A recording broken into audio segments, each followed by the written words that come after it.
for all 9 of my followers. Fuck it. At least there's somebody out there that likes what you talk about. Well, I haven't even talked about anything.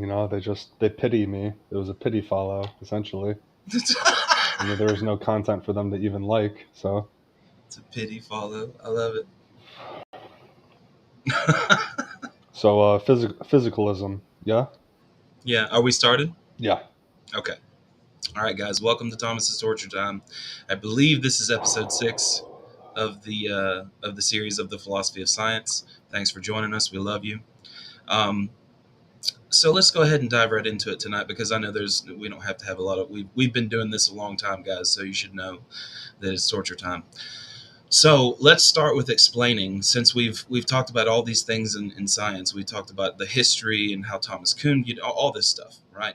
So now I want to make sure that I fill in the gaps because we have talked about this in previous episodes, but I want to go ahead and just nail this, drive this point, these couple of points home. Um, so a metaphysical question is called naturalism versus supernaturalism. That's a metaphysical question. It's a prime question. If you assume philosophical naturalism or metaphysical naturalism, then you believe that the natural is all that there is, period, full stop, end of sentence.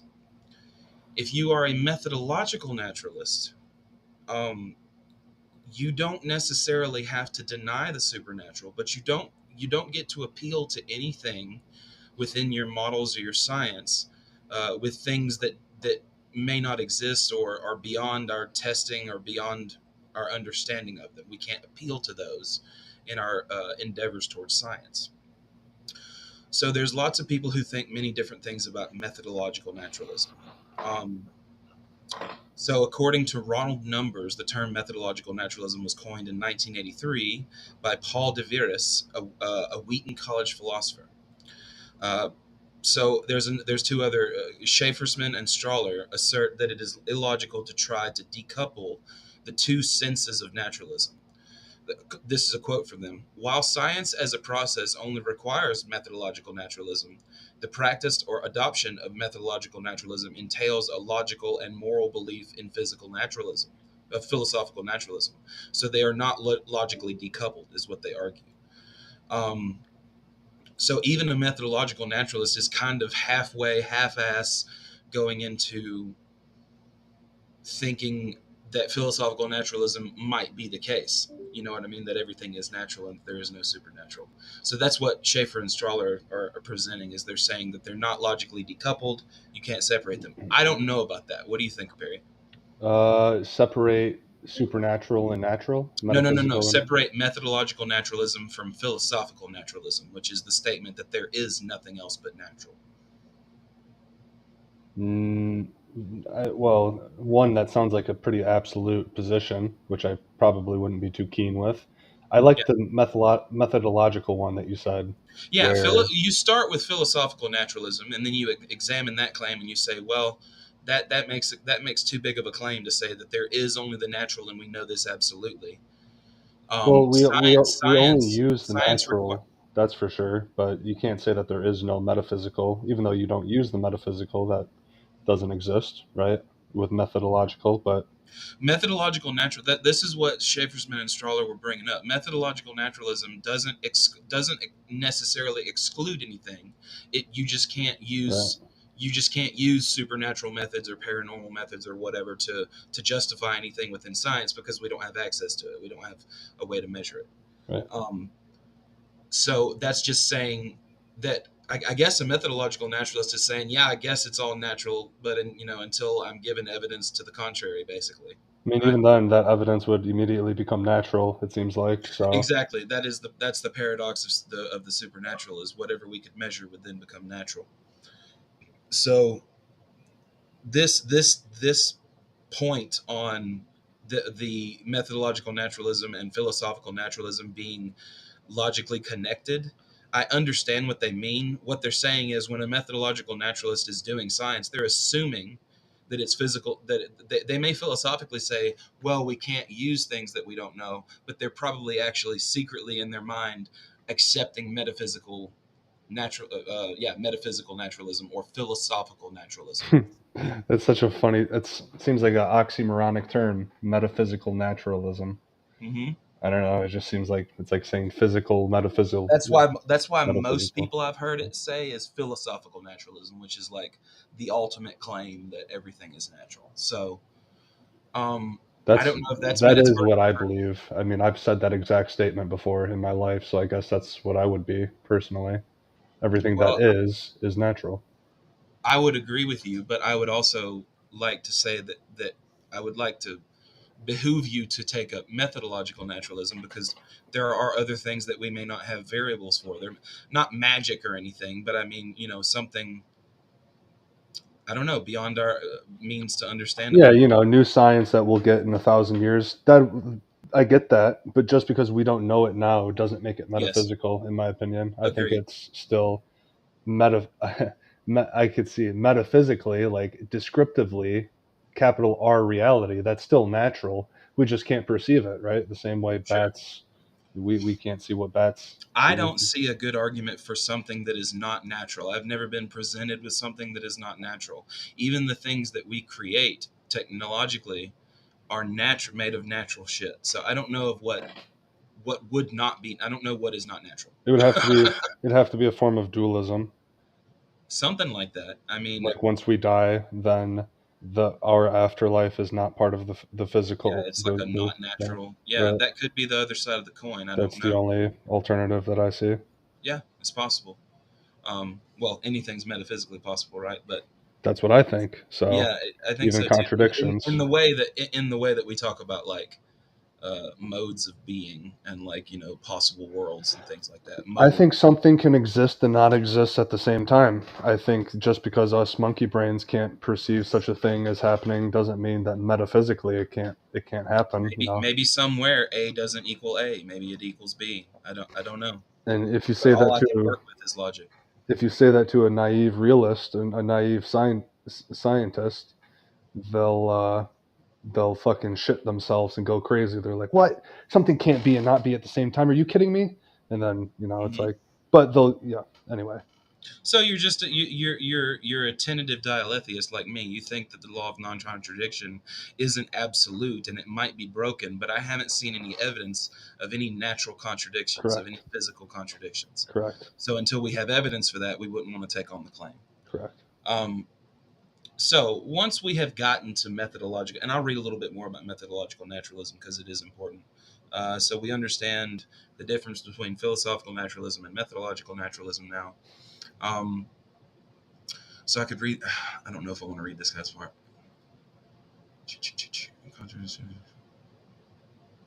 No, no. This is all talking about religious beliefs and supernatural. I'm not reading that. This is off the Internet Encyclopedia of Philosophy, and this all has to do with like religious notions of supernatural.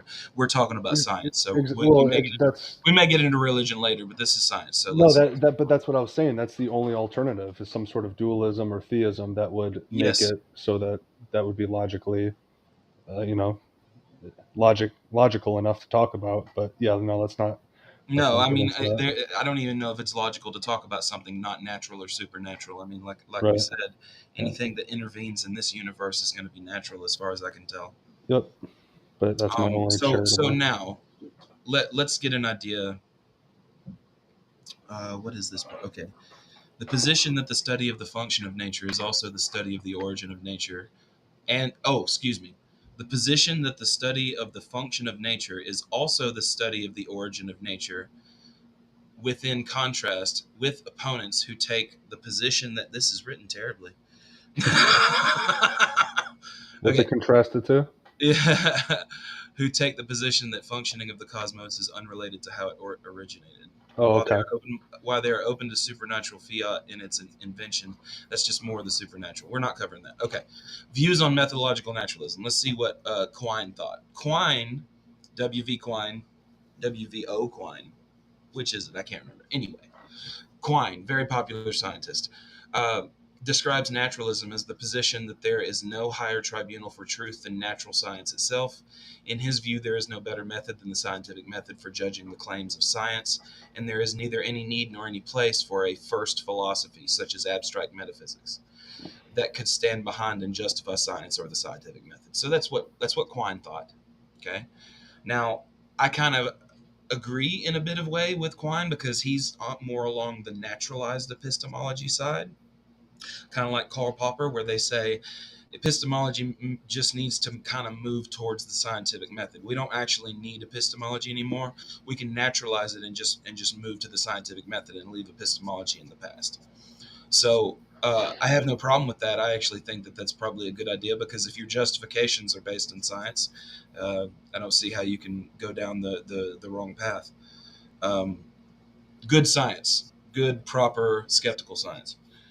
So Karl Popper equated naturalism with induction. Okay, he rejected it because based on his general critique of induction, yet acknowledged its utility as means for inventing conjectures. Popper instead proposed that science should adopt a methodology based on falsifiability and demarcation, because no number of experiments can ever prove a theory, but a single experiment can contradict one. Popper holds that scientific theories are characterized by falsifiability. I agree. The falsifiability of whether there's a farting unicorn behind the sun that rotates at the exact same speed as us, we'll never know. Most likely an unfalsifiable hypothesis within any of our lifetimes. So it's important to understand that different people like Quine and Popper all thought about, the problem induction, like we talked about. They thought about the demarcation problems, um, and of course they understood the foundational idea in meta epistemology. Should we trust good evidence? Should we trust our senses? Should we entrust uh, uh, the scientific methodology? Right. These are all questions that you would ask in the philosophy of science, which is why we're covering it. So let's So see. There's a let me say a couple things on that. sure, sure. Yeah. Uh, I don't think Quine. I don't like how Quine put it, where it's just modern science that he thinks we should use. We don't need any first principle, any metaphysical Hmm. foundations. Hmm. Um, he seems like a naive realist in that case. I do like Poppers with falsifiability, though. I could also like, what if it's through thought experiment that we could falsify something? Does it have to be through empirical? No, it can be through rational, logical argumentation. Sure, fair enough. Then yeah, Absolutely, it but can. yeah, I would need the evidence of that, though, right? We would have to pull from the general pool of knowledge that we all have and use that in a deductive syllogism, right? th- yeah, that makes sense. Even then, I could see something, a meta, something falsifying even that, whether it be some form, another form of rationality, right? Um, Flesh that out a little bit. well, the the deductive syllogism isn't going to be the end all be all No, because criteria, we can argue about the premises till the cows come right? home. That's all I'm saying. Now back to Quine, I think that it's everyone always thinks otherwise, which I find funny, which is probably evidence that I'm wrong. But I think that we should consider our foundations because science, and Thomas Kuhn, I think, would say this too. You're Mhm. bringing up Thomas Kuhn earlier. Yeah, we will. Yeah. It's a certain paradigm in which you consider it to be modern science. There's going to be a new paradigm within the next millennium, surely, right? And Mhm. they're going to look at Quine and they're going to be like, oh, you're. It's like looking at the Ptolemaic, like astronomy and whatnot, and then Mhm. Copernicus came around, right? So I don't. We have to consider those first abstract principles from the origins, from the epoch in which it came from, You and remember boy who was trying to tell us the other day that Hegel didn't have first philosophy, and that's the best way uh, to go about it. oh yeah, Then you asked him, what about the negation of first principles? Is that a that's his first that's his principle? first principle. Yeah. Yeah, and obviously he can't get out of that one. So Someone else told me a good one the other day. I asked her what her first principles was, and she said, "I don't know. I don't know is my first principle." oh, that's a good one. Yeah, That that is a I good place to start. But yeah I would like to think before I don't know that I exist. yeah. Perhaps you can. tumble with that and wrestle with that ad infinitum your whole life and say, oh, well, it's like the reason and feeling debate. Like, what comes first, reason or feeling? Well, I have to reason that I feel this way, but do I feel good about this reason? Right? It's something like Yeah, that. it's a simultaneous thing. I don't think Yeah. one or the other is happening without, unless the brain is damaged in some way. Anyway, go ahead. No, it's all good. That was important to add. Um, so blah, blah, blah, blah, blah. We talked about Popper. Let's talk about Alvin Plantinga. Alvin Plantinga, professor emeritus of philosophy at Notre Dame and a Christian, has become a well-known critic of naturalism. He suggests in his evolutionary argument against naturalism that the probability that evolution has produced humans with reliable true beliefs is low unless the evolution of humans was guided. Yeah. According to David Kahan of the University of Glasgow, in order to understand how beliefs are warranted, a justification must be found in the context of supernatural theism, as in Platinga's epistemology. Of course, I'm not going to agree with this. No, me neither. But Reliable true beliefs are based on a good epistemology and a sound reasoning. So, let's see. But there was one other person. Who was it? Kuhn. Yeah, Kuhn, but I can't remember where he's at on this page.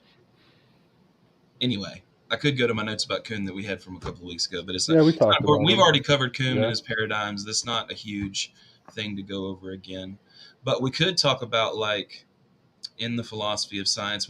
Okay. So let's do this real quick, and then I'll be done. We've talked about some ideas about methodological naturalism. Let's assume we do what most scientists on the planet do, and we accept methodological naturalism. Okay, me and Perry have accepted methodological naturalism. Now we go to ontology, a branch of metaphysics, and we ask the question: what is the substance of the universe? Well, if we're going to do science, we accept physicalism or some kind of neutral monism that is basically like physicalism. Everything is physical. Now, there is no scientific experiment to show that everything is physical, so you have to start with these presuppositions I'm about to lay out. Number one, if you take physicalism as your ontology and you're a methodological naturalist, you have to have a presupposition that there is an objective reality shared by all observers, all rational agent observers, right? Number two is that this objective reality that is mind independent is governed by natural physical laws. Number three, that reality can be discovered by means of systematic observation and experimentation. Number four, that nature has uniformity of its laws, uniformitarianism, and most, if not all, things in nature must have at least a natural cause. That kind of mixes in the principle of sufficient reason. I would agree with that. Number five, that experimental procedures will be done satisfactorily without any deliberate or unintentional mistakes that will influence the results. That's a big if. Number six, that experimenters won't be significantly biased by their presumptions. Another big if. Number seven, that random sampling is actually representative of an entire population. So these are the assumptions that we make based on being physicalists, being a scientist. Now we can put our philosophical hats on and say, is the scientist actually observing anything past their phenomena? Maybe not. Maybe all there is phenomena, and we can't get to anything else. That's fine. These presuppositions that I laid out, I agree with most all of them, except the last couple that I read. Now I can take every possible bias into account, and I can consider every possible variable that I can, but I will still be biased and missing variables. So that's why independent verification is so important. That's why uh, falsifiability in the scientific method is so important. But these things that I've laid out, these 6 or 7 things that I've laid out, are basically the presuppositions that all physicalists are going to hold if they want to do science in the quote unquote real world. We're a bunch of philosophers here, so don't shoot us. Why But can't I be a transcendental idealist and use those same presuppositions? I don't see why you couldn't. Right. I don't see why you couldn't. The only problem is that there is an objective reality shared by all rational observers. Kant didn't necessarily say there was an objective reality. I mean, he said noumena, but he was still thinking that it was like some kind of mental thing, right? Yeah, yeah, but regardless of what that idiot said. Sorry, I don't know. That was like a little tick of mine. I didn't mean that.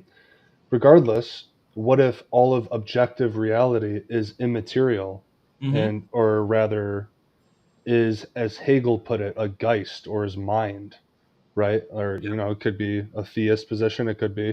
even without a deity. It could be still somehow. Yeah. Who said it? Someone made Leibniz made a good argument for it that everything unextended, the most fundamental thing, has to be immaterial because matter inherently is extended. So the Mm. most unextended thing uh, is going to be non-physical, non-matter. Um, Seems like a first cause thing. A little bit of an analogy, I guess, not necessarily. I'm sure it definitely would overlap with the same. I'm just talking about the Ur stuff or the primary substance, the ontological I don't stuff know as that much you're. about extension as you do. You get that better than I do.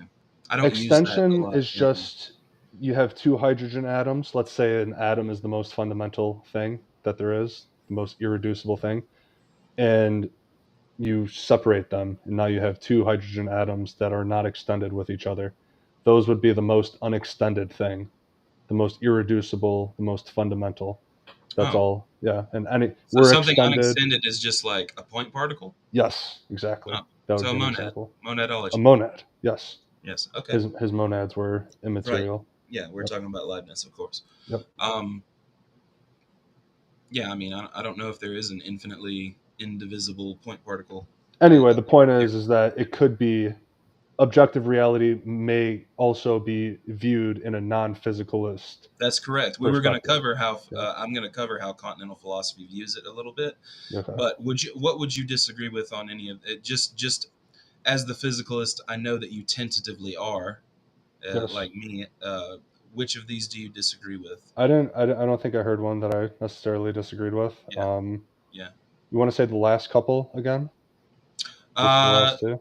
That experimental procedures will be done satisfactorily without any deliberate or unintentional mistakes that will influence the experiment's results. That experimenters won't be significantly biased by their presumptions and their theory ladenness, and that random sampling is representative of the entire population. I like the rant. Yeah. I mean, those are all fine. I mean, they're Yeah, fallible, I would say, yeah. but Like I said, we can't know every bias and can't know yeah, every variable. yeah. So that's going to be our problem in this scenario I won't be a Karen of about any approaching of it. that. So What's that? I won't be a Karen about any of that. You can be. Yeah, I won't be a Karen either. It's good tenets. Yeah, it's good. So let's see. Let's go down to there is what is that? Paul Farabend. I can't ever say his name. Argued that no description of scientific method could possibly be broad enough to include all the approaches and methods used by scientists, and that there are no useful and exception-free methodological rules governing the process of science. He argued that the only principle that does not inhibit progress is anything goes. What do you think about that? Anything goes. I mean, yeah. I mean, so he doesn't Like have any. supernatural explanations, paranormal explanations, anything is what it sounded like to me. He Is said this? it said that there are no useful and exception-free methodological rules governing the progress of science. Yeah, I'm fine with that. I'm okay with that. There's no like meta criterion that's guiding us. It's kind of a paradigm shift after, a new scientific Yeah, I mean revolution. these are all presuppositions, of course, but I mean, um, Well, but what do you mean by like what everything goes? Farabend, I think I'm just going to say Farabend. If I'm pronouncing it wrong, guys, I'm sorry. Farabend said that science started as a liberating movement, but that over time it had become increasingly dogmatic and rigid and had some oppressive features, and thus had become increasingly an ideology rather than a scientific methodology. That's true. Because of this, Yeah. he said it was impossible to come up with an unambiguous way to distinguish science from religion or mythology. He Mm, saw the exclusive dominance of science as a means of directing society towards authoritarianism. Okay.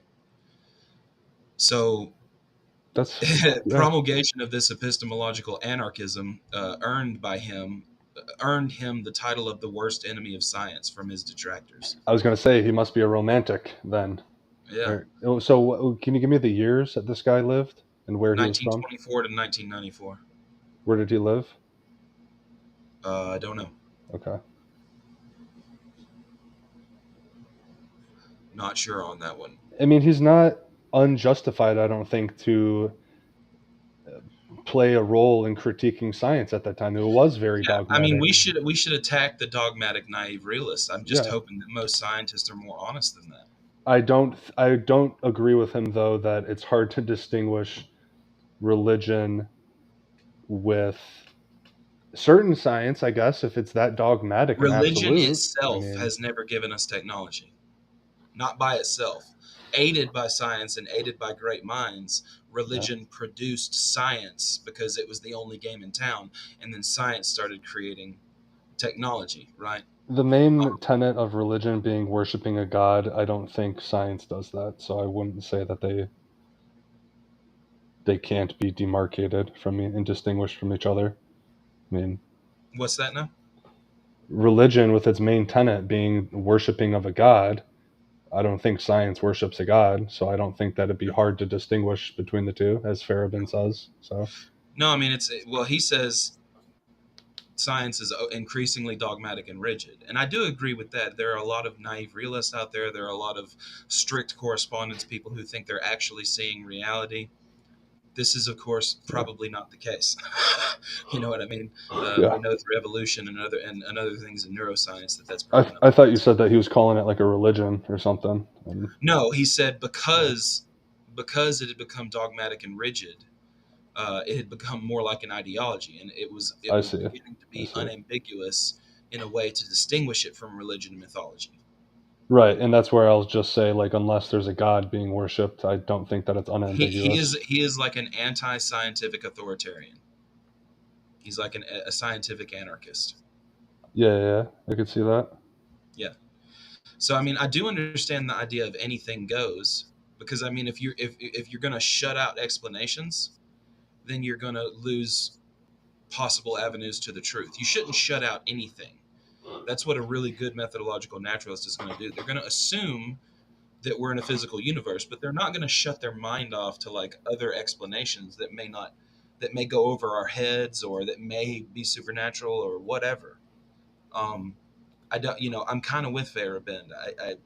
In a way, but at the same time, if science isn't rigorous, if it isn't academic, if it isn't robust, then it doesn't need to be in the models and the models and theories.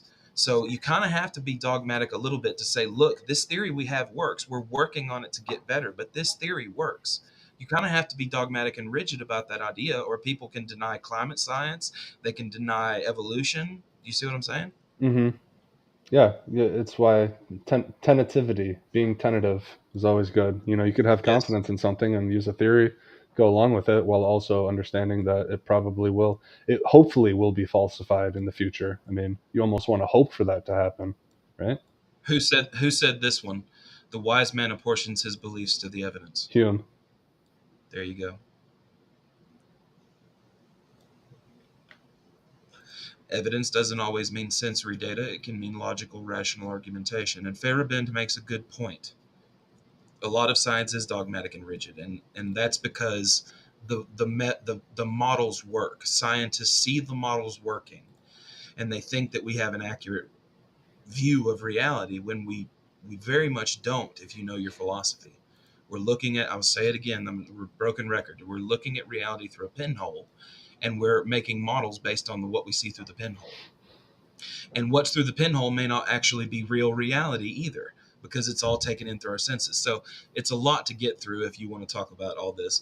But let's go down. We talked about the anything goes methodology. So let's talk about, and we know about the sociology of scientific knowledge because we've talked about Kuhn and his paradigms, and we've talked about Michael Foucault, how he sought to analyze and uncover how disciplines within the social sciences developed and adopted the methodologies used by their practitioners.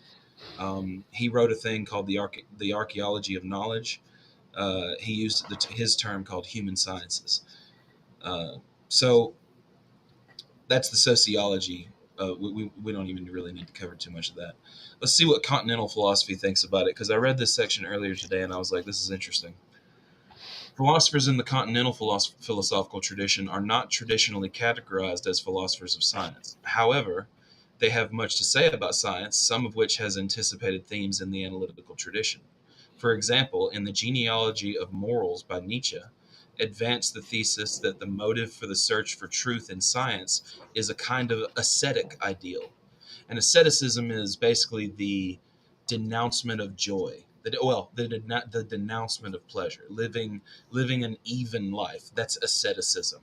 So I guess Nietzsche was talking about it being almost like a philosophical practice, a way of getting into asceticism. It's an interesting take, and of course he was an existentialist and many other things, but he definitely was an idealist in a way. He was a continental philosopher. In general, continental philosophy views science from a world historical perspective and from literature. So philosophers such as Pierre Duhem and Gaston Bachelard, I think it's Bachelard, wrote their works with this world historical approach to science, predating Kuhn's 1962 work by a generation.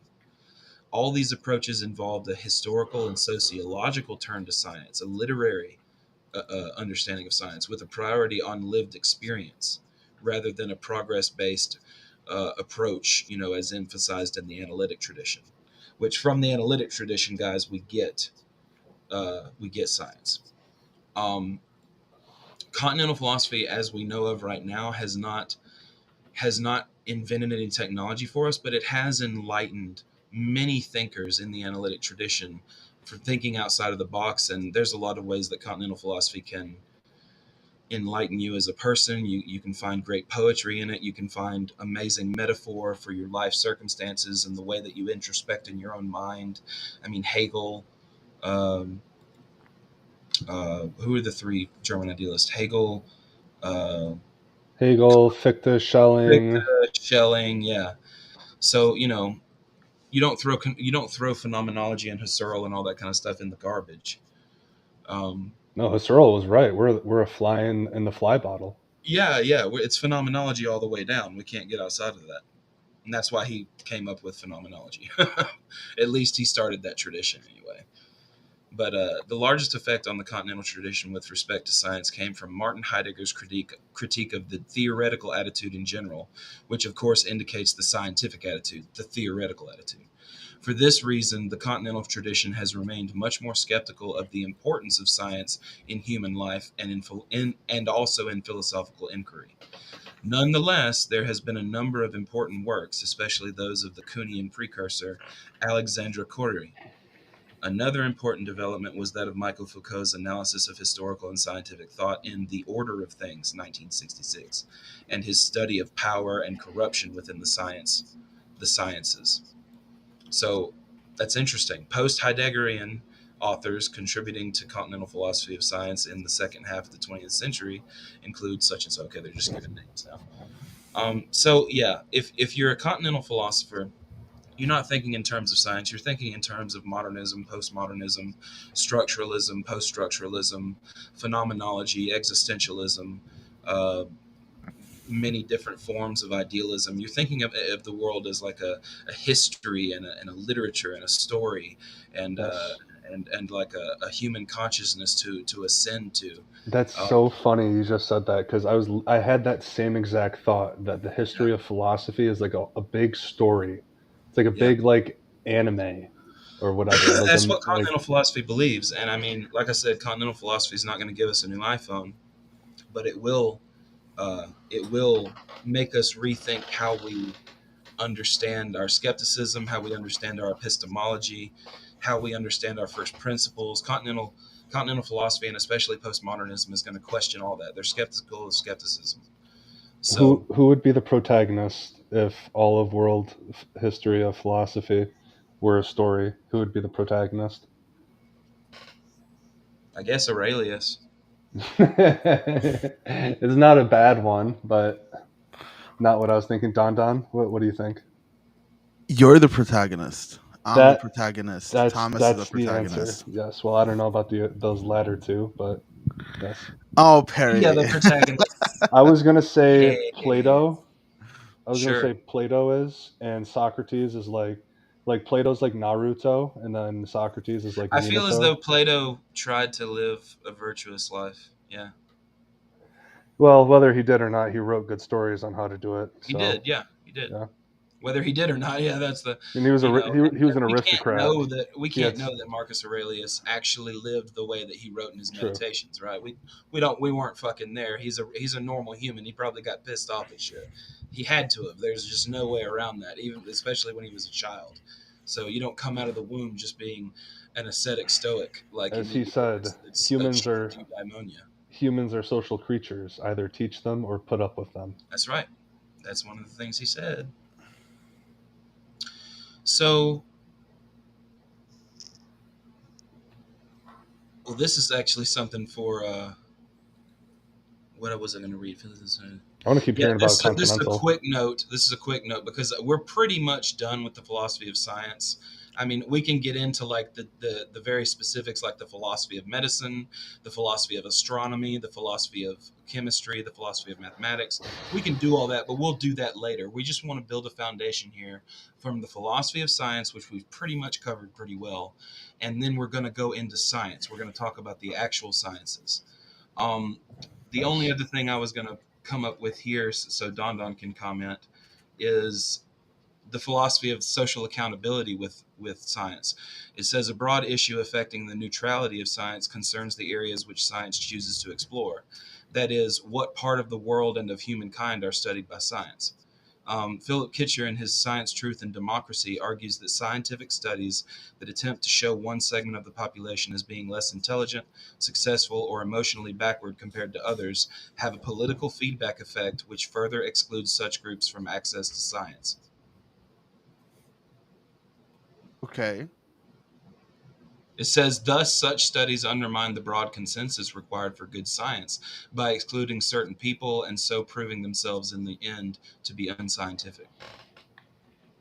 That's an interesting analytic approach to like the problem, right? Like, is this in contradiction with itself? Mm-hmm. Um, never actually heard Let's that. talk about that for a second, since we're on the philosophy of science. How do you think our democracy, our democratic republic, handles science? I mean, we only give the American Scientific Association so many $1 billion a year, right? Or so many hundreds of I millions. I mean, don't know not what even the close number to is. how much I would like it to get, Yeah, right? it should be as much as the goddamn military. I mean, the sciences and the schools should have shitloads of money. Oh, Tom is getting political. Yeah. Oh, The sciences and the schools should have a way more money than they do in them right now. You know what I mean? Like in terms of the facilities in order to teach people Of course, obviously. and faculties. So, well, I know this. I'm spouting obvious stuff, but um, what I was just going to ask you your opinion on is like we look at our democratic republic. We look where the like climate change. I don't know. Give me a good example that we can talk about this with. Don Don. Well, we can talk about what type of research is even. Ignored or put to the pedestal or So I feel like this conversation gets tricky, and the reason why it gets tricky is because a lot of people can take it in two different directions. They can take it. You see, these guys talking here are agreeing that academia are censoring and only pushing a specific narrative, et cetera, et cetera, et cetera. But before we go there, where there's like a cabal of people at the top deciding what is worth studying, what isn't worth studying, we have to also recognize of the way in which money gets put into these systems. If the money isn't put in through a governmental system, it gets put in through research grants by private companies. mm-hmm. Like it's funded by companies to do research. Yes. And it's only going to be things which are in the long term financially viable. Most all good research now is done within private companies, right? I don't know the answer to that. I'm I not think it sure is. either, but I would I suspect assume that it that is. private companies, maybe it's not as much. Maybe like, it just depends. I guess, you could single out one like SpaceX, but I mean, It's a great one. Like well, they how have much a in, government contract yeah. is why I was saying you could exclude that, but still. Yeah. So like a for-profit institution that doesn't get funding from like a state body is always going to look into private fundings, right? Hmm. So And then it's going to be biased. and then It's it's not as just going to be funded in whatever they think is going to be long-term advantageous to yes. their profit margins or whatever it might be. And I think So- that denies science. I think that cares more about the system of economics than it does about the scientific method, right? Think Mhm. Beyond says 100% agreed on the funding. Only way out of climate crisis is greenhouse capture and or meat cloning. Meat cloning seems like an interesting thing to me that I've Go for it. definitely that has raised my. I don't know much. Well, let me read the. I'll take some good price cloned wagyu. So, if this is what they're talking about, it's they've extracted some chicken cells, we'll say, and they've replicated it, right? And they made little chicken nuggets based on one syringe pull of a chicken cell. So it's much more ethical. It's much more greenhouse friendly, we'll say, assumingly. Um, assuming that that's what they're talking about.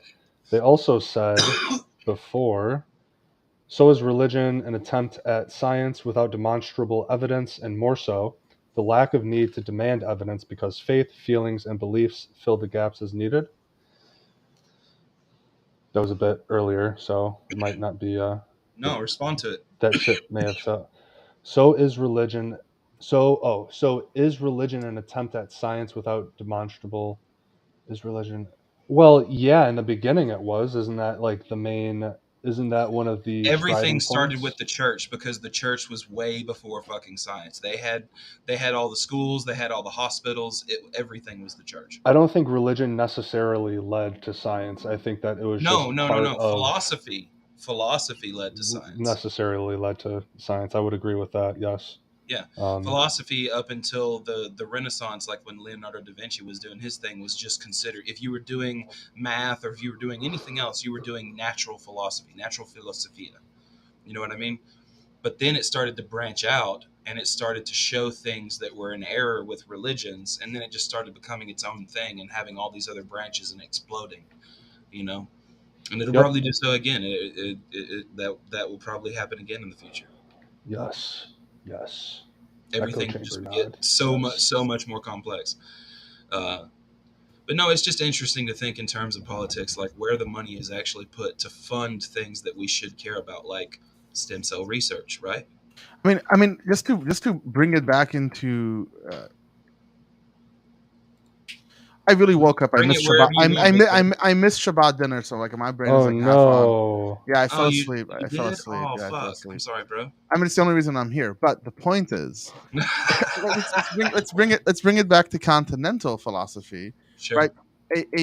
Someone who continentalists will see the funding of science as a part of science, right? They Yeah. would see the institutions that are so the social bodies that hold up the institution of science as a part of science, the externalities of it. So, like when you said the quote about, research into whether blacks are less intelligent than whites is anti-science because of the implications of it. Is it anti-science? Like, that's what I want to kind of explore.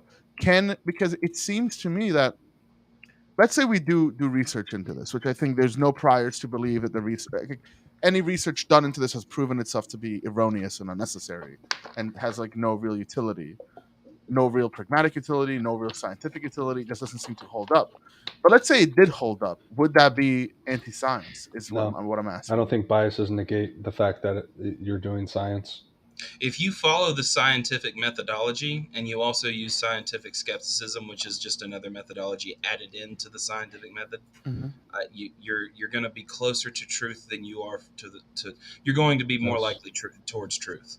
You're going to be heading that direction. It's like when people say that facts are racist or facts are If you even homophobic say the or thing, something. are blacks more intelligent than whites or vice versa or whatever, that's theory laden. You're already assuming that Yes. there might be a Well, difference. yes, exactly. Well, you're going to be assuming something no matter what in Yes. whatever hypothesis you create. Remember, we talked about theory Yeah. ladeness, and I think that has a Yes. point. I think everything in science could be said to be theory laden because we're using past theories to understand the new observations that we have. That's Yeah. induction. What is the bias that is formulating your presuppositions for this theory exactly?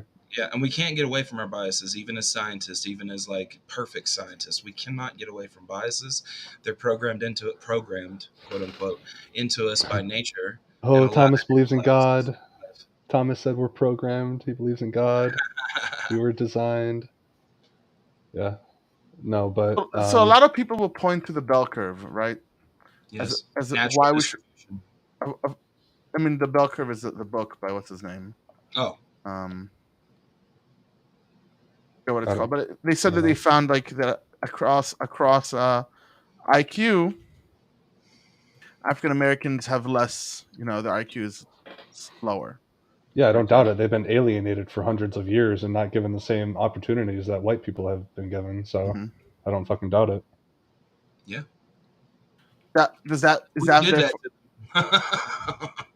So the question is that research, for example, would that be an indication to actually research this issue?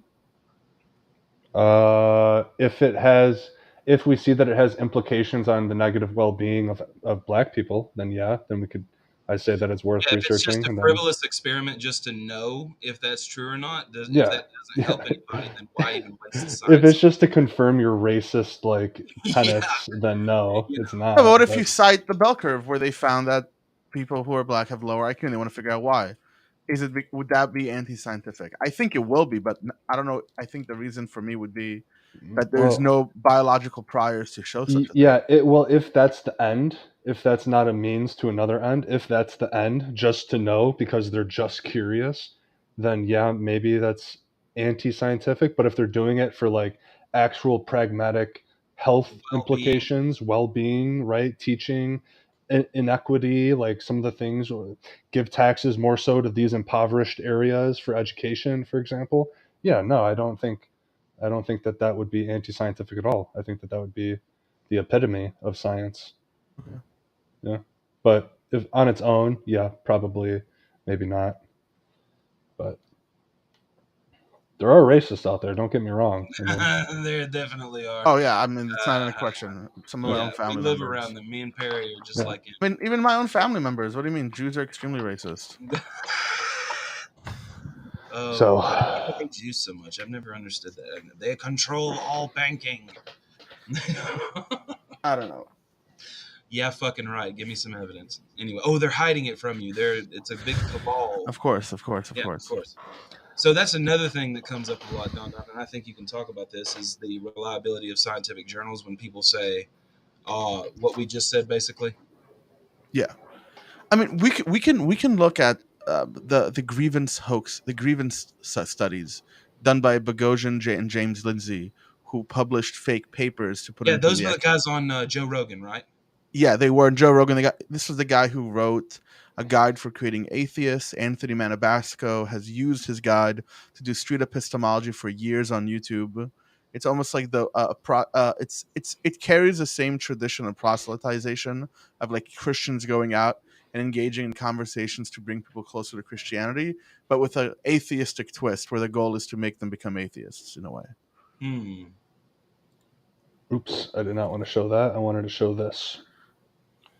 How can you create and truly even control a control for an IQ test or intelligence test?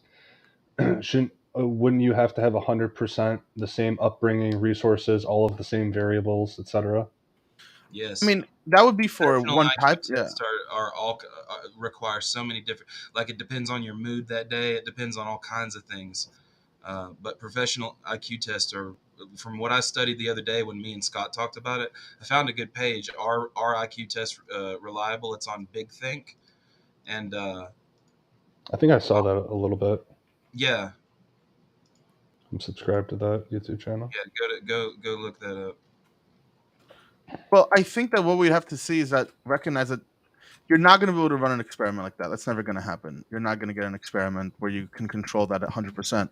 What you can do is find larger scale differences and then start looking for a biomechanical pathway between race and intelligence. And if you can find one, you can then try to work that way forward. But there's no there is no legitimate way for people to see race and the biomechanical pathway towards intelligence doesn't exist. This is the issue. Like it just that's what I'm saying. There's no priors to that. You're not even going to be able to actually find it. But but this is what a lot of people will justify. They'll look at the large squads. Not that I believe in race other than human. Yeah, neither do I. I don't think race is real. I think it's a social construct. Real it's in that sense. ethnicity. We need to be focused on ethnicity. Race is irrelevant. And even then, there's no biochemical pathway between. No, ethnicity just means your culture. That's all I mean. Just your culture. Yeah. I mean, It still isn't a biochemical pathway. Some people are No, it's not a darker. biochemical pathway. You're right. Some people are darker than other people.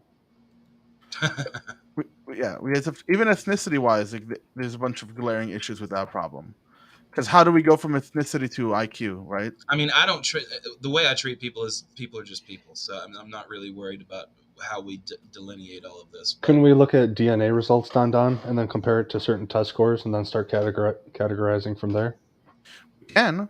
And then when you do the investigation, you find that there's no good reason to think that race or ethnicity is a determinant. You don't think that there'd be certain correlations in some subsets of there'll be humanity correlations, but you're going to have to take it past a correlation, right?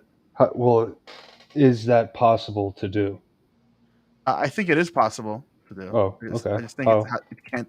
The evidence seems to not be there. How can we inductively see the thing happening so that we can indicate causation rather than correlation? By finding a biomechanical pathway between that specific gene structure and so like they have a bigger like vein somewhere in their neck or something, or whatever protein that decodes for like more melanin in the skin will somehow relate to. Well, wouldn't that still be correlation at that point? No, but once you find the biomechanical pathway, it's more than just mere correlation. So we see the biomechanical pathway at work, how it's affecting them take the test and take the test successfully or not successfully. So how about this? If it was true that the protein or set of code or genes that make someone's melanin darker also contributed to the fact that they have their brain develops in such a way that they have lower potential for IQ, then we would get there. But that's not the case because we know that the gene for melanin has absolutely nothing to do with intelligence. Or 0%. It's the same protein that we see lights up a certain part of the brain. Sure, maybe. I don't know exactly what it might be. Right. Well, yeah. I mean, how do we prescribe the descriptive nature? Yeah, and this is the problem with race studies to begin with. They seem to just kind of fall flat today. There's really no reason to do them. And this is why it's kind of shunned out of academia. Not because people just don't want it. Should scientific time be spent on a lot of these endeavors? No, I don't think Probably so. not. No. Okay. Unless, exactly. Yeah, so what we want is throwing much more money at the scientific community and academic institutions is what I would think. That would progress things. Healthcare, yeah, medical science. That would progress the holy hell out of society if we started putting money towards that, and we would start leading the world in like innovation and shit. If we started to put money into the sciences, what I think still politically is that most people are ignorant of science, and the ones who aren't ignorant of science think that a lot of them think that science is so dogmatic that it's that you can't trust the journals, that there's a cabal out there of scientists trying to keep their esoteric knowledge to themselves and just have, I guess, papers full of false journals or journals full of false papers. I don't know. Oh, yeah, that's what we're talking about. We're talking about the Peter Boghossian grievance studies. Yes. Yeah. I know. So so they basically made fake papers. Yes. And sent them to journals, and 3 of those fake papers got accepted, or 4, I don't remember. Yes. And they were just, they lied about their stats. They lied about what happened.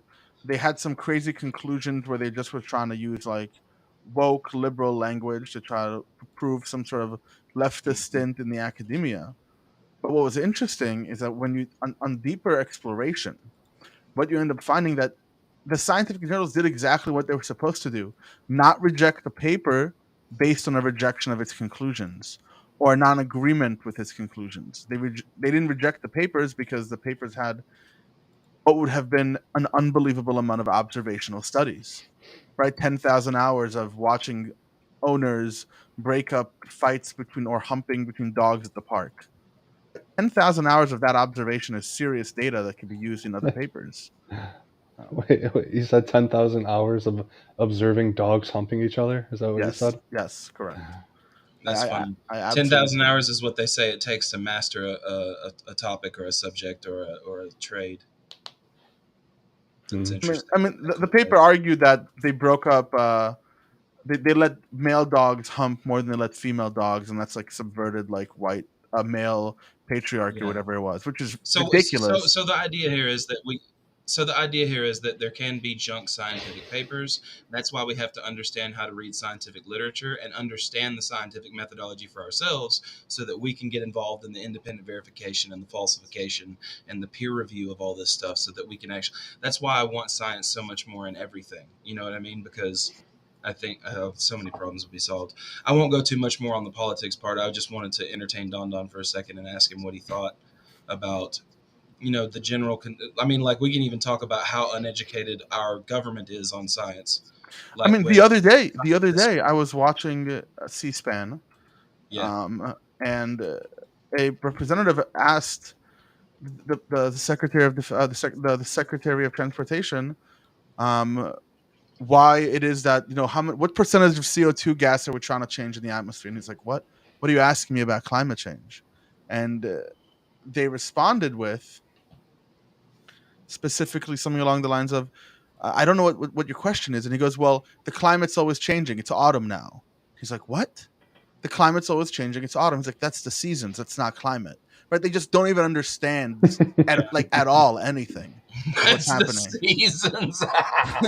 Yeah, the climate's changing in a Oh, week, folks. We oh got my the god, we got the dude, fall Christ. climate coming up. Get ready for Halloween. That is the dumbest shit I've ever heard in my life. Oh my god. And Wow. this is someone This sitting at the United Yeah, States Congress. yeah, and this Well, is the people who get to say what science gets the funding from federal grants and shit, right? maybe for a Correct. microscopic amoeba. The fuck are you playing right now, Don Don? How do you know what I'm playing something? We're You're hearing some bling bling Oh, bling I'm bling. getting a phone call. Give me a Uh, second. I thought you were playing like a little dipsy doodle game or something. Okay, give me a second. Yeah. Give me a second. Thomas, for the microscopic amoeba, a season could be like climate, though, since it might seem a Yeah, lot I guess so. longer or I guess whatever. so. It depends on the time span. I mean, how long do you spend in autumn if you're an amoeba? Right. Sure, it could be that way. What's next? What's next on the menu? Well, I mean, we I love talking about the politics of it, but let's jump into just a description. Now that we've laid down, ladies and gentlemen, we have laid down the foundations of the philosophy of science. And in my previous series, we've laid down the foundations of epistemology and logic and the things that underlie science. That's what I've been building up to this whole time. So now let's talk about scientists. We are taking off our philosopher's hat, at least for a little while, and we are assuming that we were in a methodologically natural world and also a physical world that has physical laws and all those other presuppositions I mentioned earlier. That's what we're going to do when we're studying science, because I think that's the best thing to do. So, science is a rigorous, systematic endeavor that builds and organizes knowledge in the form of testable explanations and predictions about everything in nature. Modern science is typically divided into three major branches: the natural sciences, biology, chemistry, physics; the social sciences, economics, psychology, and sociology, which study individuals and societies; and the formal sciences, which is like logic, mathematics, theoretical computer science, other abstract methods of information in science. Uh, all formal sciences are basically formal systems as well. I've covered that in my logic series, governed by axioms and rules. So there is disagreement whether the formal sciences are science disciplines because they do not rely on empirical evidence. This is true. Formal systems can be logical systems. So as a formal system, logic doesn't have any empirical evidence. So you can look at it like that. A formal system is a form of abstraction. Applied sciences are disciplines that use scientific knowledge in these areas for practical purposes, such as engineering and medical science, things like that. Obviously, medical science is going to use biology, chemistry, and physics, right? Um, when we're talking about the social sciences, even though I think psychology is a bit more than a social science because it includes neuroscience and neuropsychology and biopsychology, I think it rises above economics and sociology and anthropology a bit, as being almost like a half hard science, half soft science, because you've got the cognitive part, and you've got the Shit. Anyway, what was I saying? Well, they share both the soft and hard sciences. One Yeah. has So theory, one psychology is has soft and hard because observation. you have cognitive psychology and you have neuroscience and the biopsychology. So that's why it's hard and soft. But anyway, go ahead. Oh no, that sounds Yep. good to me for the most part. Yep. No objection there. Yep. So we talked a little bit about the history, but I'll read a quick excerpt. The history of the scientific discipline spans the majority of the historical record, all the way back to Sumer, with the earliest written records of identifiable precursors, precursors to modern science dating to Bronze Age Egypt and Mesopotamia from around 3000 to 1200 BC. So it's kind of a big area. They don't really know exactly when, but their contributions to mathematics, astronomy, and medicine entered and shaped the Greek natural philosophy of classical antiquity, whereby formal attempts were made to provide explanations of events in the physical world based on natural causes, while further advancements, including the induction of the Hindu Arabic numeral system, were made during the Golden Age of India. Scientific research deteriorated in these regions after the fall of the Western Roman Empire and the Gupta Empire during the early Middle Ages, but was preserved and expanded upon in the Middle East during the Islamic Golden Age, and later by the efforts of the Byzantine Greek scholars who brought Greek manuscripts from dying Byzantine Empire to Western Europe in the Renaissance. So thank you for all these ages that have led us up to science. I know that was a lot to follow, but uh, Yes. basically the things to sum that up, the things that they did in Egypt and Mesopotamia, which was like Sumer and shit like that, they were doing math, they were doing astronomy, they were doing medicine, but it didn't become natural philosophy until it got to the Greeks when they were trying to explain the physical world with these mathematics and this astronomy and all this shit. And then of course the Hindu Arabic numeral system was the golden age of India in terms of its scientific progress. And then you had the Islamic golden age where we get a lot of our math from, uh, the representation of the number zero. They didn't have a number zero before they came up with that in the Islamic Golden Age. I believe that was the Islamic Golden Age. I don't think it was the Yeah, Golden I Age. think you're right. Yeah. So we didn't have zero until then. No placeholder for an absence of a number, and it changed a big deal. So what they brought to the table. I mean, everything comes from the Greeks. The Greeks and the Egyptians. That's pretty much where we get all of the leanings of science. And if there I, of course, we don't know what a world without religion would look like, but if there wasn't so much religious oppression to the sciences, who knows where we would be now? You know, um, they actually had a Family Guy episode on it, and I always talk about Family Guy. So Yeah, the Jetsons. They're yeah, like but the yeah, Jetsons. yeah, yeah, exactly. Do you remember? Or Quagmire comes out after having sex He's with a like, prostitute. yeah, He's like, "Oh, let me have my my daily cold flu and my AIDS. cold flu and AIDS. Ah, all gone." That kills me. Oh, I, that th- kills. I think what we can see it like specific. I just had a thought and I lost it.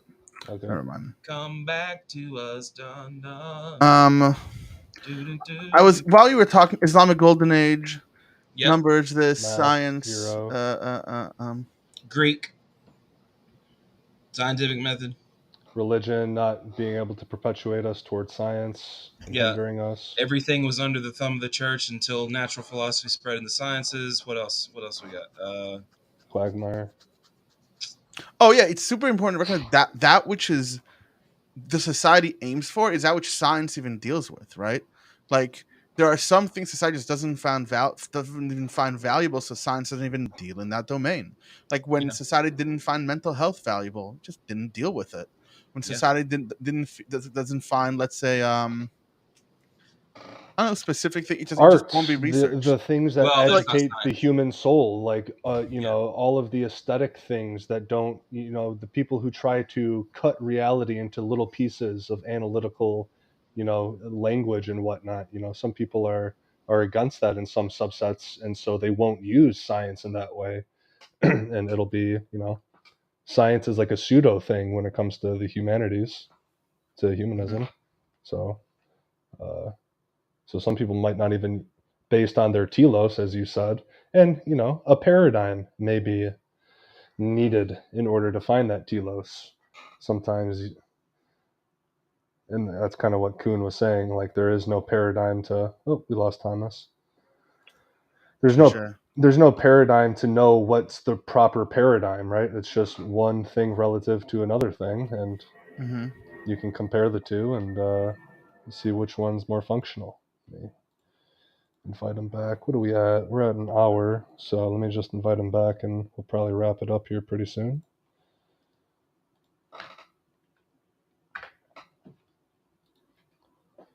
But let's see if Thomas is done or not. But I've been starting to admire the Romantics more and more as time goes on. Also, Well, you know, Kant was a real stubborn son of a gun. yes, he was. He thought that like we had discovered everything there is to know about astronomy, right? When Copernican came around and told us that the Ptolemaic system was like, he thought we were done.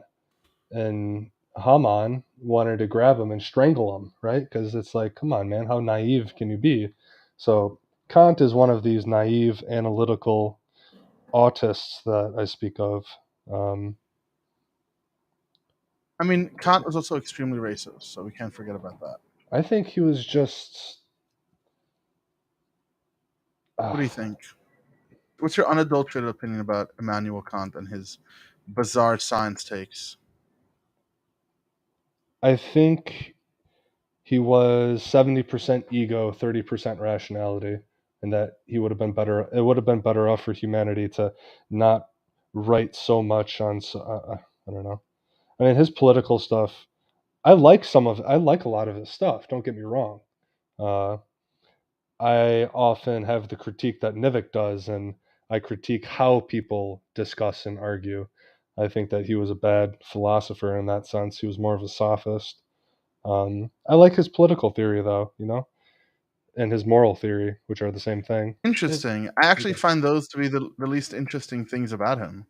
yeah, no, I think that he was a Platonist, in that there is a certain now he this is where him and I would disagree, where I take the more fallible, pragmatic side of things. I don't think that there is a categorical imperative that everyone everywhere can apply universally. I think that it's can be within a certain subset of humanity that uses this sort of idea. What is their telos? How can we treat other people and whatnot? And a lot of those same tenets. Again, his moral philosophy was his political philosophy in a sense. You have to be free, you have to be rational. I think that people make decisions for themselves morally and politically that are irrational. They don't think about it, they just do. They're slaves to their passions, they're parrots. They just, listen to what other people say. Like we were talking about with Mitch McConnell. People are voting for Mitch McConnell not knowing that they're alienating themselves even more because they don't know. They're just doing certain things based on whatever external reason, right? Like, oh, I'm going to vote red no matter what, even if it's going to fuck me over. You're not rational. You're not a free being in that case. You're you're heteronymous. You're a heathen, right? You're determined. You have no freedom if you're that kind of person. So that's why I like Kant. He promoted rationality, how it can help towards our freedom, and that's how you can't be moral if you're determined. If you're just a slave to your passions, you're just you're going to be Or a that slave to biology, or a slave to physics. all of it. Well, yeah, I mean that stuff you can't really control, but Mm. in terms of this woo woo essence of rationality that may not be purely physical, which I think it might be, right? But it seems like I can rationalize and be free from that. I could make better decisions, make moral decisions because I'm rational. I don't think Mm. many people are rational, and therefore they make immoral decisions because they're heteronymous, they're determined, they don't I actually rationalize. I don't think that we're rational. I think we reason, but I don't think we are rational. Well, sure. I mean, I'm sure whatever you're going to describe, and I'll let you describe it, is going to be the same thing that Kant was talking about with rationality. Just being able to, well, I'll let you. What do you mean by reasoning? As if No, it's we some. reason. We use our like logical faculties to come up with specific conclusions. But Yeah. That's pretty synonymous, I'd say, to what he means by rationality or freedom. but I don't think that we are rational in the way that we act that way. Daniel Kahneman talks about system 1, system 2. And I think that when we look at like humanity and humans, we rarely operate within the one that's reasonable, the one that's slow thinking, rational. Then that would be heteronymous. That would be not following the CI, the categorical imperative. You're rationalizing, but you're choosing to be the Machiavellian, and you're choosing to do otherwise, other than that which is moral and rational. So you're a heteronymous being, and you're not treating people how you want to be treated. Well, I think Kant does exactly that. He believes that he's like reasonable or whatever it might be. But what we end up finding is that he was a massive racist, Oh, right? you could critique him. I don't care. Yeah, whether he followed it or not, I don't care. My But point is that he was saying yeah. that like would not the person who argues for reason be the one who's ought be able to be reasonable to begin with? No, not No, okay. necessarily. I Because the think the question, theory can exist independent of the person who came up with it. Like I said, Plato owned slaves. I still like, there's still yeah. But what I'm saying is that if for when Kant says that humans are rational beings, right, or like need to exercise that reason in a way, I think it's almost like a false promise. It's almost like Jordan Peterson's 12 rules for life. You think you can do it, but you can't do it. It's a yeah. misnomer. That's where I take my Pascalian wager. Metaphysically, I don't think we have any freedom, buddy. I hate to break it Okay. to you, but it seems like we can, right? And so I take those seemings in a pragmatic way, and I'm a moral agent based on those seemings. Again, Sure. it could just be hard determinism all the way Philosopher down. David Humer says that's all we need is those intuitionistic seemings. There you go. That's all That's we what he said. have. Anyway. Yeah. That's what he said when I talked to him. I take a Schopenhauer's approach where I think that whatever will we do have is not free, but we have will. Yeah, the elephant metaphor That's that fine. he always liked to use. Again, I think that we're saying the same thing but I using think so.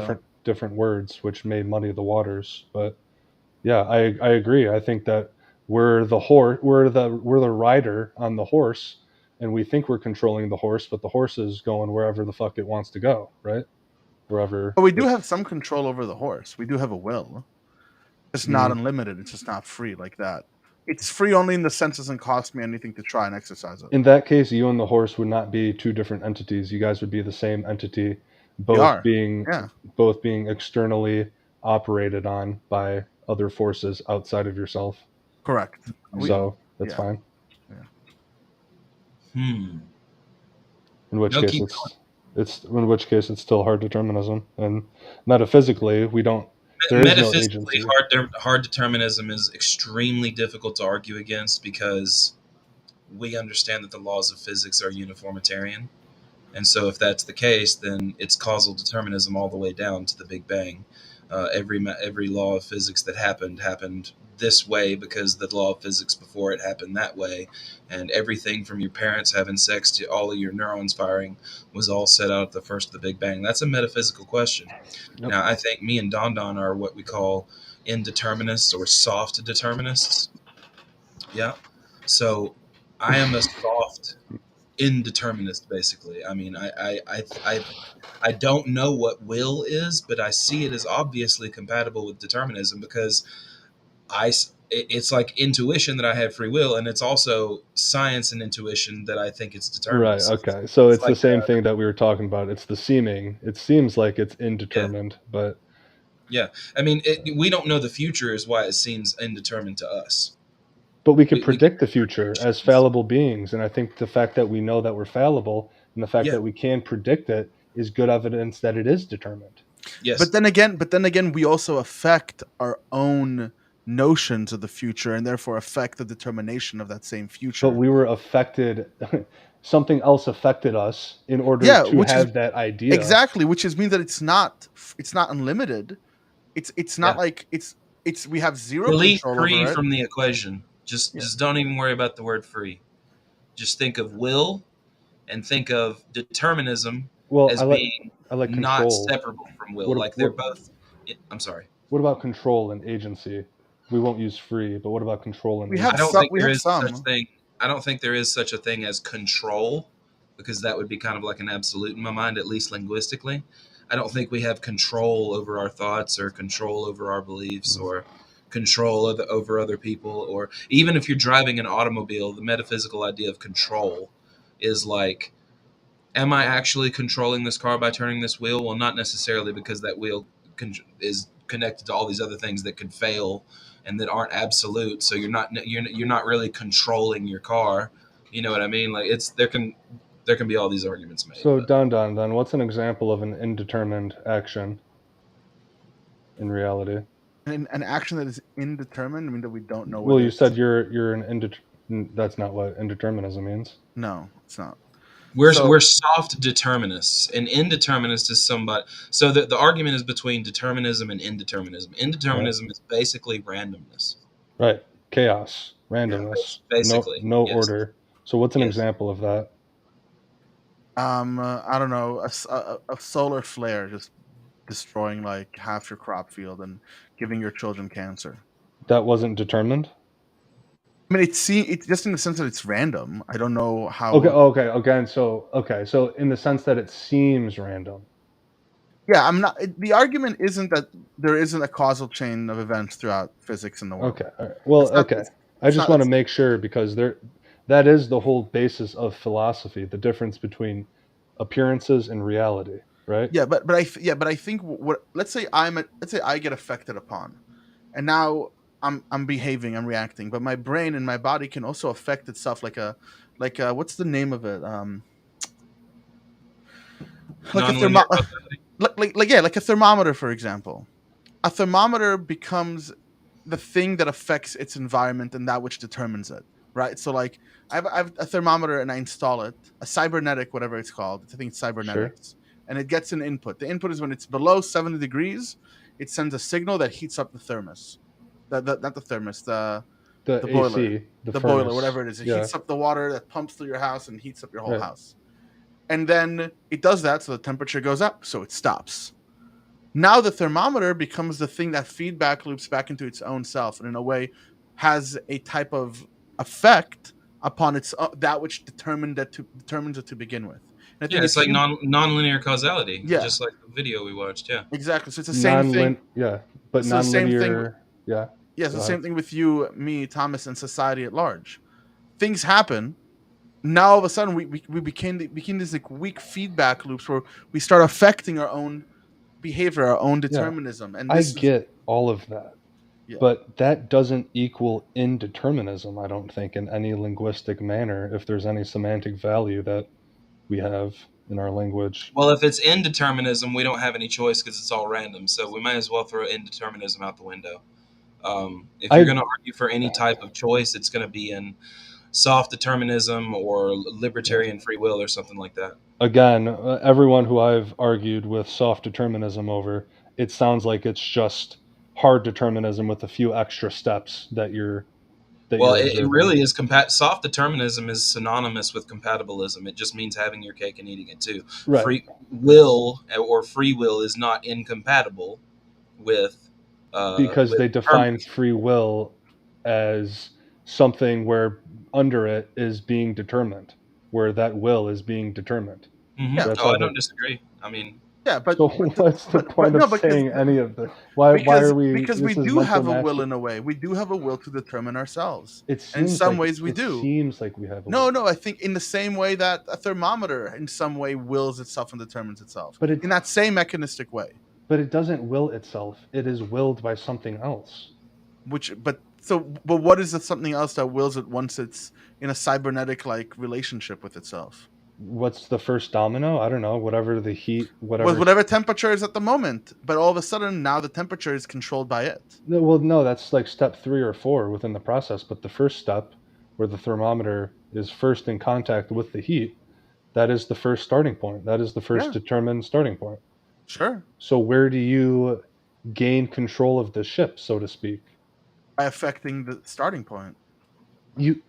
How do you affect the starting point? The starting point affected you. Yeah, but now at a certain point, the thermometer is affecting the starting point as well. It becomes a part of it. No. The starting point's gone. There's something new there. which is what would we call that? It's The just thermometer affecting we're itself. calling it like the air, right? That or it's the water that it's touching. Is that what you're saying it Yeah, was? it's not independent of the causal chain.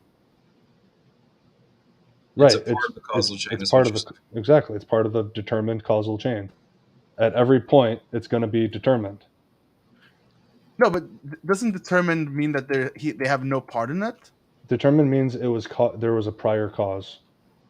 Yeah, we're talking about causal determinism as the father genre, and then below that is nomological determinism, which is everything is based and supervenes on the laws of physics. So, okay, what did you call it, Don Don? How did you define it? Fine, what? Determinism? It's all like determined. There's no agency for me. Just I'm just here with the soup, in a way. Like I'm just flowing with the soup. Just there's no agency to me. There's no will to me. At the end of the day, it's just I'm a part of the swimming soup pile, and whatever Okay. happens, happens. Yeah. I have That's if it's pure hard determinism with no will whatsoever, right? yeah. So then, but where does will come into? Where does will? Where now? Okay, that's what we should say. Instead of trying to define determinism, let's define will. Where is the will, and how is it separate and independent from determinism? I don't think it's The only thing I can say is the will is not knowing the future. I don't know any other way to describe it. or predicting the future and acting as if you do know it. So Don Yeah, Don, I mean, you're you can predict the future with science, but it's never going to be a perfect prediction like predicting hurricanes or whatever. We don't know, but Yeah. yes. are you synonymizing will with determinism then, Don Don? No, I'm trying to say that will is like the action that we take in regards to our determinations about what the future might be. Whether that is whether that is like in a physics cause of events, I do become a part in its creation in a way. I become a part of it. I'm not simply independent from it. There's Yeah, a I see will what to me. Yeah, there's a will to me. It's not free. It's that I think it's minimal. It's very small, and we have to try to exercise as much as we can. But he's frustrated because he thinks, okay, say get to the very meat unpopular of the theory. opinion No, get to the meat of it, for Barry. me. So What's really But killing you? right at the end, where Don Don said, "I don't think it's free. I think it's very minimal." What is the very minimum? Like, Yeah. what is it that isn't determined? That isn't determinism. Like it just seems like again, all of these soft determinists. It sounds like you're just saying determinism with a bunch of mental masturbation strokes in between. well, well, I think that determinism is not the same thing as causality. Well, That's where we differ. that's the thing is when you're talking about determinism, the main overarching category for all of it, even the spiritual kind, is causal determinism. So if the Greeks and stuff didn't look at it as nomological determinism, they didn't know about the laws of physics. So when Aristotle and all these motherfuckers were thinking about it, they were thinking about what was the word I was saying? It just left me. Homological determinism. Yes, everything is under causal determinism because when they originally started talking about it, they didn't know about the laws of physics. So they were just saying every prior cause has led up to this cause. So that's the general idea of determinism, is that causes are infinite from whatever started. The doctrine that all events, including human action, are ultimately determined by causes external to the will. Yeah, and I think So, the will can become a cause in this regard. Like our brain, but our then it decision would, making, and like our but social then it would be a processes. different word. Then it would be a different word Why? because it says here it's external to the. It's independent. It's Yeah, not this part is of why it. I'm not a hard determinist. This is why I have an issue with hard determinism, where it's just all of our behaviors are external to our own like will. But I've yet to hear you tell me Okay. one where the distinction between determinism and will is, and an example of it, and how it's not. You Okay, have so let's say something happens to me and I create a model and a concept of it. And now I'm no longer behaving just to what has happened before. There's a process within me that's like regulating these things, like a thermometer, like a really advanced thermometer.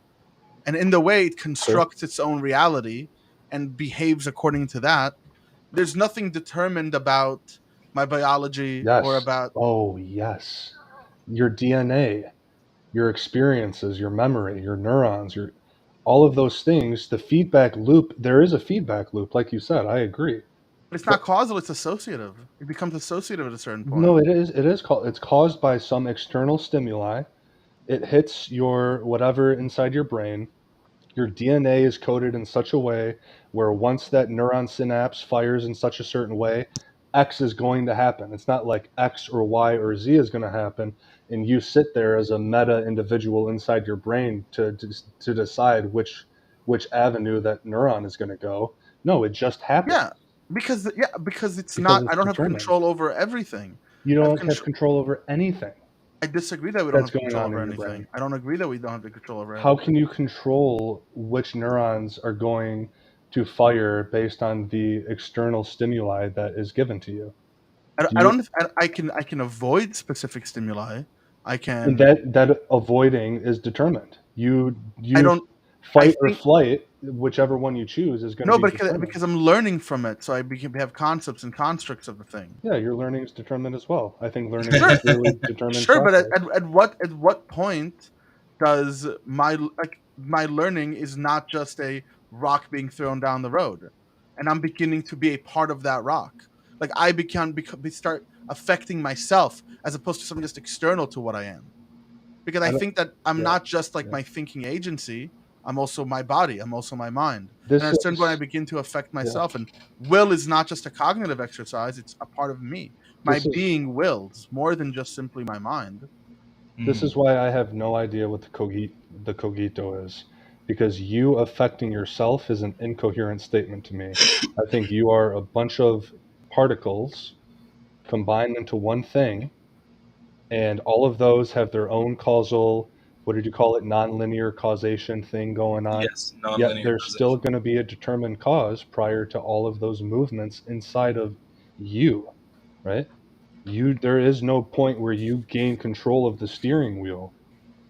You're As an agent, I don't think that I gain control of the steering wheel. Then as what do you gain control? As a system, I do. A system starts affecting itself. In a sense, it's no longer external to me. A system can affect itself while still all the meanwhile being determined by agency causes. But when it says it causes external to the will, so I don't think my will is just a cognitive process. Like my will is also a biomechanical process. And when the causes are not just external to me, this is where I have will. This is where I have degrees of what I can consider freedom. This is why I feel like I'm reaching out to grab the ball. Now, while I'm not literally you feel like it, correct. Yes. But I think that we can tell here is that even science backs this up, is that this is a mechanism internal to me that's playing back on itself. While it's not entirely caused by only things internal to me, my hormones, my production, my neurons, it has effects from the outside as well. It's not only outside effects. Again, what is outside? Because I don't know what the you is. What is outside of you and what is inside of you? It's all the system that is like my biology, my body. Yeah, my the system brain. is just a useful fiction. Like, where do you? He's speaking philosophically. This is again where I have trouble what the you is. It's because of this very exact thing. Okay, so I would say that I am that which is independent from others in a experiential sense. So like no one is experiencing my touch while I do it. That's be a part of me. Sure. You're not experiencing the qualia that I have. Whatever mechanisms make that appear, that's me. That's not you. That makes sense. And I'll take that. That's a good way to put it, yeah. That's usually where it goes with consciousness in the self. Mm-hmm. How does that have any independence of external causes? The feeling, the touching, the neurons that fire when you touch this grainy surface. It's independent insofar, right? It's not fully independent, right? It's independent insofar that it can affect itself. It begins to be a byproduct of its own doing. Not that its own doing isn't caused by anything. I've granted you that already. Yeah, and that's what I mean when I say will. So when I have a will, my will is not unlimited. It's not cognitive. It's not an active process, but there is a passive will to me, right? Yeah, I mean, again, most people would assume that will is not passive. That's an interesting take. I don't don't think believe in the will. I believe that the will is everything that, the elan vital, the flowing of reality, and we are a part of that flowing of reality, and we don't have any independence of it. I Um, think we have minds in ourselves, but I do agree with what Perry just said. I think that somehow we have minds inside of that. I don't know how, and I don't have a scientific yeah, we're experiment or anything to passengers. back We're it up. strapped in. Yeah, Metaphysically, we're strapped in. Even though I I mean, can do this right and clap like a fucking seal, like I, like that's fun and stuff, right? Like I love being able to do that, but that was all determined by yeah, some, to show us as an example. yeah, some hormone that caused some You adrenaline, can go back to some the past first neuronal experience. firings. You can go all the way back to the first neuronal firings of the Homo sapiens on the African plain. If we had a machine that was like Laplace's demon, we what do could. you think of like thinking about it as contingent upon or bound by, but not necessarily contingent upon in the moment. I think everything is contingent to everything prior Is to there it. anything that is necessary, Perry? Um, I think we live in an eternal universe, so I think it's all contingent. I don't think Everything's contingent. I Okay, don't think anything was necessary. gotcha. No. Nothing is necessary. Yeah. I mean, if we can show or have evidence for what is necessary, then I'm all for it. But yeah, I kind of agree with you. I'm thinking of this conversation makes me think of something that I've struggled with a lot is like how can I at the same time advocate for therapy and psychology and tools for self help and self change if I believe that these tools at the end of the day don't really work because I don't have any of that autonomy to begin with. Because you take the Pascalian, you don't have any morality if you're purely determined. But it seems like you're not purely determined. You take those seemings and you run with it. There's nothing wrong or existentially dreadful about that. It seems like we have this autonomy, and so we use it. We use rationality and we use Kant as a useful fiction to have freedom. There's nothing wrong with that, in my opinion. And psychology can do the same thing. DBT can do the same thing Yeah, So many why is it? psycho. So why does it work then? because it's useful. Well, why does it? Oh, well, how does it work? Why Like does it work? identify. Are you Why asking does it like work? identifying the self and things like that? Is that what you're saying, Yeah, why does Brother? that work at actually getting people to change their behavior? Why I does don't it know. work? Because well, just real quick, I Yeah, agreed yeah, earlier that we're in the soup, right? But I believe that minds and selves exist. I don't know about consciousness. So I don't even want to get into that just yet. But a mind and a self still seem to be, to me, some of the first principles. so why Do does you it? think you have a mind? I I think that there is something. I think that there is experience. I don't know if all objects are also subjects. I think panpsychism could be a thing. I think Me too. solipsism could be a thing. But I Yeah, me also too. think that biology can create some of these more esoteric concepts that we don't know that well, such as consciousness or the self or minds. Um, and it could just all be purely physical, the I neuronal don't think I have firings. an unchanging self. I think I have a changing self that is fluid with reality. So ship of Theseus wise, of course, I'm not the same person that I will be in 10 seconds. Right. So the self is very difficult to demark and point to. But I do believe personally that I have a mind, and that mind has a self contained in some way metaphorically inside of it. I don't know. I don't know how to argue that there is a mind.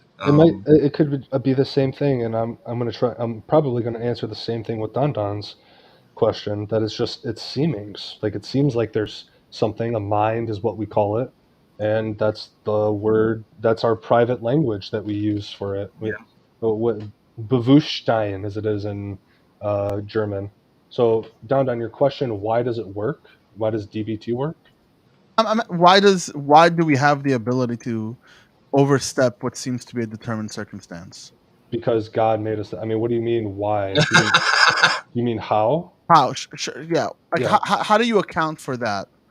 I'm How? thinking. Well, how does that phenomenon that you explained work? Something to do, most likely, I don't know for sure, with our neuronal structure, with mirror neurons, with past experience that we've had, Hmm. and our ability to not harm ourselves. So if we harm ourselves in one scenario, in similar scenarios, we don't do that. Same thing could be applied to therapy. Yeah, because I think that what happens is we become the thermometer and we become aware of the things around us, and we can start regulating that, which in Whoa, itself the is affecting thermometer us. becomes aware. That's a hot take by Don Don. No, not we become like the thermometer and start recognizing Yeah, we that which are is the thermometer, exactly. yeah, But yeah, that which is affecting us. Like once we have a recognition of, oh, this is a toxic space to be, or I fail control here. Well, where can I assert control? I don't. For example, like my own story with binge eating disorder. I just have to know that if I do not have food available in my car, I am more likely to stop at and make bad food decisions. So I do that earlier, and then I affect myself in the future. At that point, yeah, I feel that I've exercised what I call will. sure. And I just for the sake of the argument, I have to say your thought to not have food in the car or in your house or whatever was determined by something maybe with your mirror neurons that you realized, oh, this harms me when I do this, when I have food in the car. So I'm going to not put food in the car so I'm not harmed by it. Yeah, but before I was aware of that, I didn't even have the choice to begin with to even deal with it. But it was my awareness, and the same way the What would you? thermometer is aware of the temperature, that they can start regulating it. The thermometer is designed, first of all, in such a It's an way. analogy. Yeah, yeah, No, no, I get it. So I just wanted to lay that out. yeah. Okay, But okay. it is arranged in such a way where it acts in the way that it does because of how it's arranged. The same Hmm. thing with us. We're arranged in such a way that when external stimuli hits us, we're going to act in a certain way. The same thing with hiding food. The same thing with smelling food and becoming hungry. The same thing with looking at something scary and feeling a little sick to your stomach. All of these things are determined based on the arrangement of our neurons, the arrangement of I blood agree. flowing. Yeah, and all of that had some first domino, whether it's part of the same causal chain or not. I mean, it is all part of the same umbrella, I would say, i.e., Big Bang, and then it branches off into a bunch of different causal things, right? But how about instead of being nitpicky on the language, I don't think I'm entirely a passive participant in this causal chain.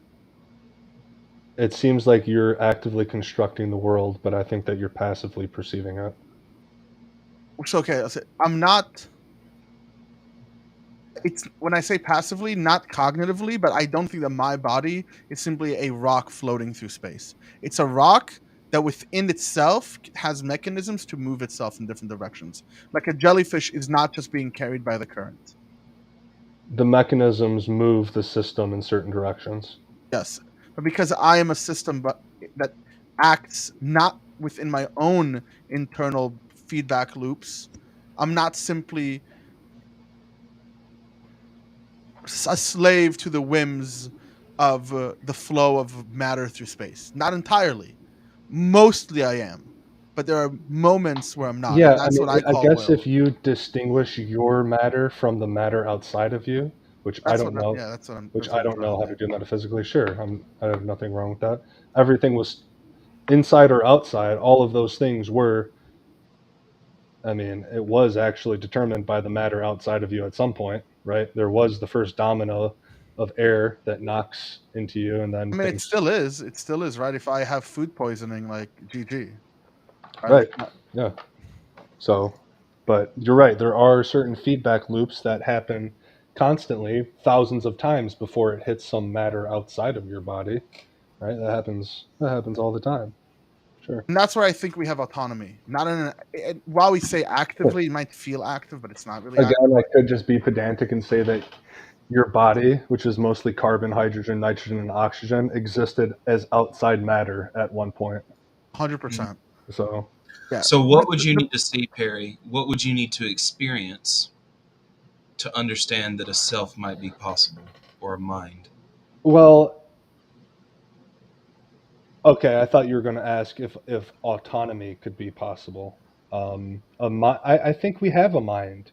I think a mind is a good word to help us describe this thing that we're experiencing.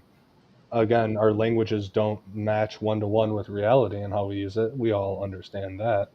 Um, I mean, I think our mind is physical as much as the software on my computer that I'm using to talk to you right now is physical. yeah, so Don, I think we agree for the most part. I Sorry, I didn't think mean to interrupt y'all's conversation. no, you're good, That's okay. and I didn't mean to negate you at all, but Mhm. I think perhaps we're using The will in a answer different is way. we don't know if it's fully determined or not because we don't 100% understand physics. Physics might not be uniformitarian, so we Yeah. can't absolutely say that it's determinism. But Perry is making extremely good points because Extremely good these points. are the questions. These are hard Yeah, questions. these are the hard questions that need to be asked. Is there a mind? Is there a self? What is consciousness? The hard problem of consciousness. How do we get non-conscious matter to somehow amalgamate into consciousness itself, into conscious matter? How do we know these things? How do we know it's not all a soup, just a constantly quantum soup that we're all just going through, and the mind and the self is just some kind of reflection in this quantum soup that is allowing us an idea of ourself, an idea of qualia, I guess you could say, even though some people think that's nonsense, the experience of experience itself. Yeah, and qualia is a good word. I think all words are useful fictions, um, Yes. but Wittgenstein, we love you. I think Do we love Wittgenstein? So, I do. we do love Wittgenstein, don't I we? do. Yeah, I do too. He's a brilliant dude.